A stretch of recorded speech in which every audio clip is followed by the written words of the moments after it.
Welcome, everyone, to Real Estate 360 Live with Ryan Sloper. I am your host, Ryan Sloper. For those of you not familiar with the show, my guests and I will cover every angle of real estate under the sun, from interest rates to the economy to what's happening in Washington. Anything that affects our real estate markets and our local area will be covered here on this show. If you have credit issues, you can call me. If you want to refinance to the lowest interest rates in U.S. history, call me. If you have questions, whether it's finance-related credit, whether it's real estate, call me. The number is 877-245-2030. That's 877-245-2030. And that's the off-air number. If you call that number, I will be glad to get back to you by the close of business today. And make sure that you join in with us every Monday at WNEW 1580 AM from 2 to 3 p.m. in the afternoon. If you have any other questions and you prefer to go to the web, it's at realestate360live.com. That's realestate360live.com. Remember, if it's real estate, it's covered here. Joining me on our panel today to discuss what's going on in the real estate market locally and things that can affect you and your real estate decisions is Louis Cammarosano, who's the general manager of HomeGain. Louis is often cited in the media as an industry expert in the Wall Street Journal, Forbes, CNN Money, Fox Business, Smart Money, MSN, and numerous others. We're going to discuss with you what happened in the markets last week, as well as letting you know what's going on this week that can affect you and your real estate decisions, whether it could move interest rates up or down, whether it could, affect your ability to sell your home or buy a home in today's market. Louis, you there? Good afternoon. Good afternoon, Louis. How are you? Just grand. And yourself? Doing well. Weather's beautiful here. I think we are completely skipping the winter season. Have you had any snow? We had a brief stint. I want to say it was maybe an inch or so, but that's it. And I'm beginning to think that the winter is just no longer, no longer going to happen here because, now that we're almost into March, I don't think that unless we're going to have one of those late snows. What did Groundhog say this year? I'm not even sure. I think he said 6 more weeks of winter, so I guess we might see something into April. What's the weather like out there in California? Weather's always okay out here, not in California, but in the San Francisco Bay Area, it's generally temperate. Yeah, that's good. Has anyone ever done a study on how accurate Punxsutawney Phil has been over the last 20, 30 years? I'm sure somebody probably has. I'm not familiar if there is that study, but I'm sure that somebody has. I just looked it up. Not the history, but this year he saw a shadow, so there's 6 more weeks of winter according to Phil. Yeah. Well, I'm hoping that the winter stays put away. I can deal with this moderate 50 to 60 degree weather perfectly fine with me. Louis, I wanted to jump in. You had sent an interesting article to me last week in reference to the big bailout. Well, I want to consider it a bailout plan, but the $5 billion suit that was against all the banks that they basically had to pay back people that they wrongfully foreclosed on. And this article was written by Chip Wood, and it was in the Personal Liberty Digest. And the headline was, Obama shafts responsible homeowners.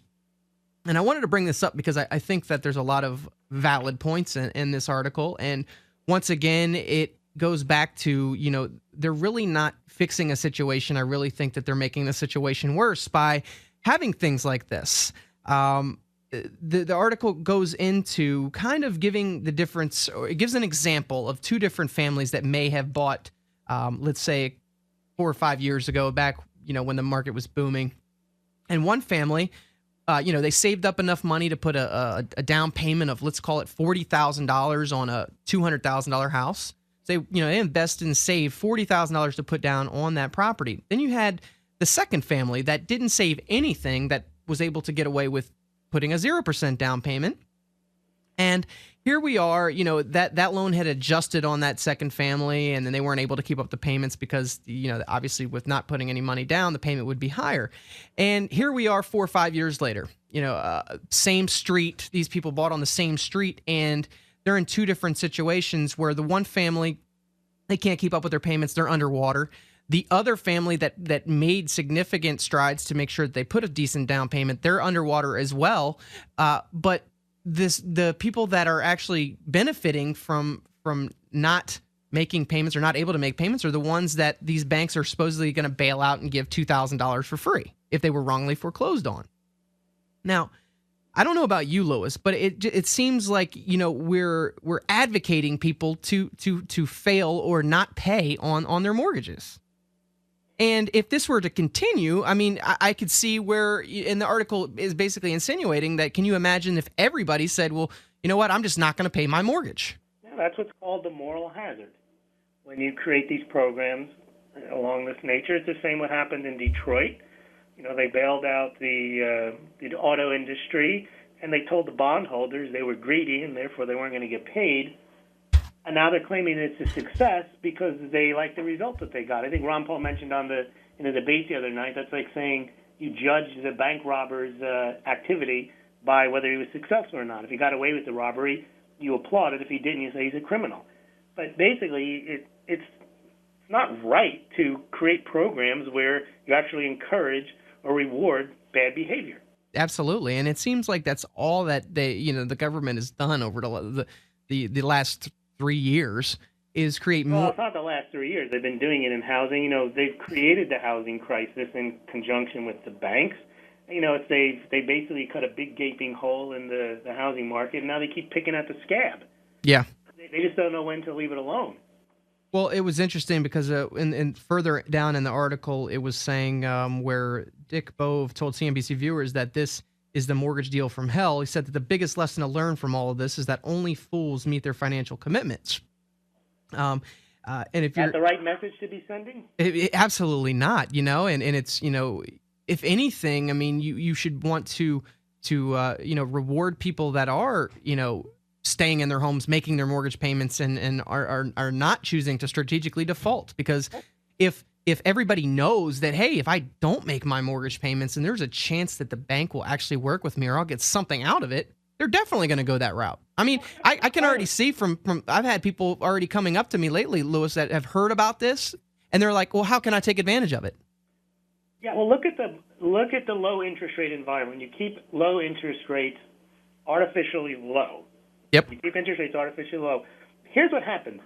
You've talked about, because you think it's a good thing, well, let's pay off my mortgage early. People would want to extinguish their debts early. Well, when you have low interest rates, you have no incentive to do that whatsoever. Right. Why pay off your loan when the interest rate is lower than the rate of inflation?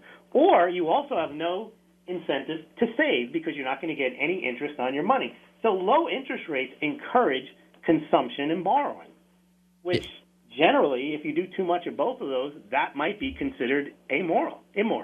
Yeah. So basically, low interest rates aren't natural. They're artificial, and they're designed, not just, they're part of government policy, to keep people borrowing and prevent people from saving and preventing people from paying down debt because the interest rates are attractive. Yeah, absolutely. I mean, I think that, that's the way the banks get rich is by keeping people in debt as long as possible. It's interesting because, I take a lot of calls, especially over the last, 30, 60 days of people that are, they're like, what do you think that I should do? I'm in a 30, I've paid into it 5 years, and, my interest rate is about, anywhere from 4.5% to 5.5%. And I'm considering maybe reducing my term to get maybe down into the 3% range, depending upon somebody's qualifications. And ultimately, I mean, no matter which way you cut it, Lewis, I mean, if you're able to lock yourself in at these lows, it's just going to benefit you down the road, because you and I talk pretty much show in and show out that inflation is inevitable, but it's just a matter of when. We're already seeing it now, but it's just going to be more pronounced, I think, as time goes on. We've seen that gas prices have started to raise relatively really dramatically lately.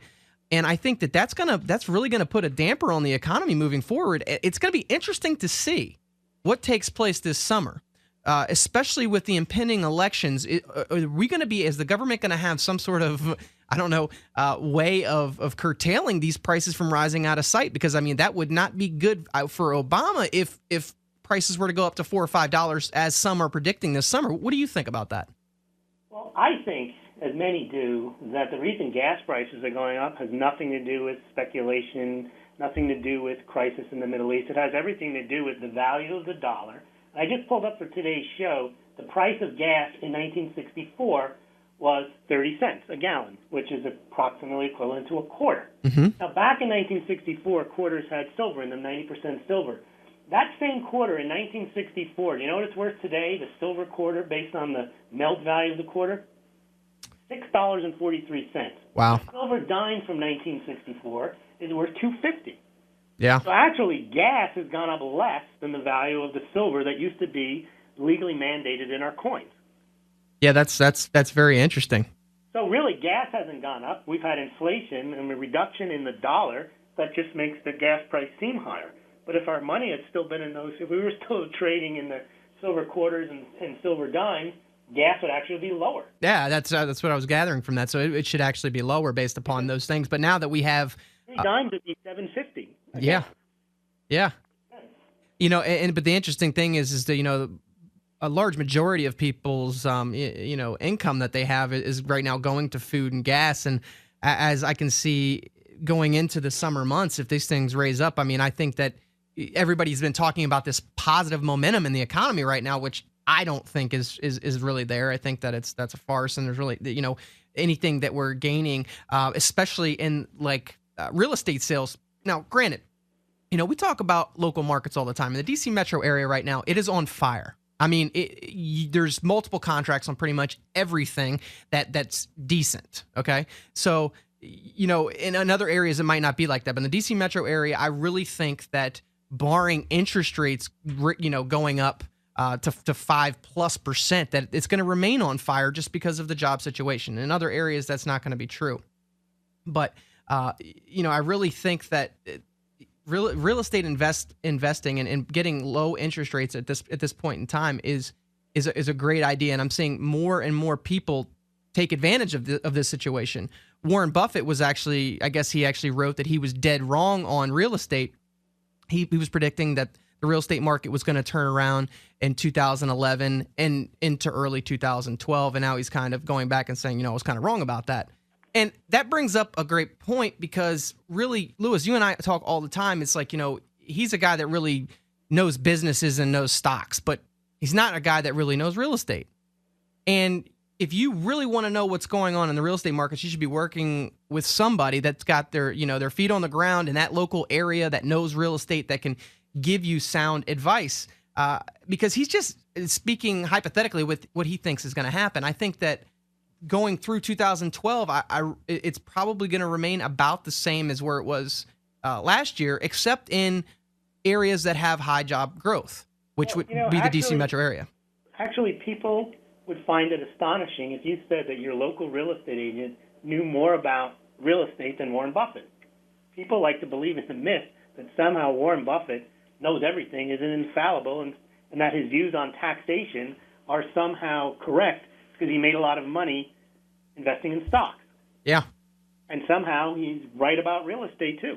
He was actually on CNBC this morning, Lewis, stating that, they were asking him, being as big as he is, his company anyway, did they feel like he should not be really, stating his political motives or trying to push candidates here? And he says, well, he's got a stance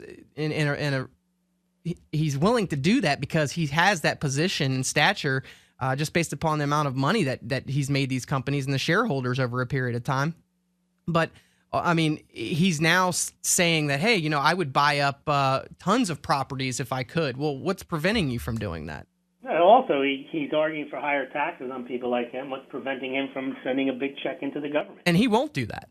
In fact, I believe he's still in a dispute with the government for those last 7 years of taxes. Yeah, it's, I think, $2 billion. Yeah, so, I mean, you have to take what he says with a grain of salt, but unfortunately, people equate wealth with intelligence. Yeah, absolutely. Well, we're coming up on a break. When we come back, we're going to jump into this week's market preview. Stay right there. I'll be right back.